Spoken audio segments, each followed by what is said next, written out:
కొద్ది మంది బిర్యానీ కోసం అయితే తెగ కష్టపడిపోతుంటారు. అమ్మో బిర్యానీనా చేయడం చాలా కష్టం. నన్ను అడిగితే నా వరకు అయితే బిర్యానీ చాలా ఈజీనే. ఏంటి తినడమా బ్రో అంటారా? లేదు లేదు, వండడమే. నేనైతే కేజీ బిర్యానీ పీసెస్ తీసుకున్నాను. చికెన్ అయితే అందులోకి ఉప్పు, పసుపు, కారం, ధనియాల పొడి, చికెన్ మసాలా, గరం మసాలా, బిర్యానీ మసాలా, నెయ్యి, ఆయిల్, ఫ్రైడ్ ఆనియన్స్, అలాగే కొంచెంగా లెమన్ స్క్వీజ్ చేసేసి అందులోకి పుదీనా, మెంతాకు, కొత్తిమీర కూడా వేసుకొని బాగా కలుపుకొని ఒక 5 hours లేదా ఓవర్ నైట్ అయినా నానబెట్టుకోవచ్చు.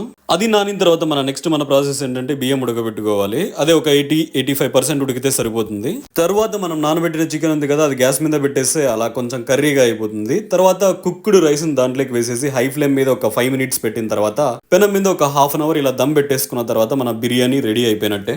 ఇంకా మన హైదరాబాదీ దమ్ బిర్యానీ ఎలా ఉందంటే, అయినా బిర్యానీ నేను చేసి హైదరాబాద్ పేరు పెట్టడం ఏంటి, నేను చేసిన బిర్యానీ. మొత్తం వీడియో ఎంతో ఓపికగా చూసినందుకు నాకు మీ ప్రణామాలు. లేదు మీకు నాకు ప్రణామాలు. సబ్స్క్రైబ్.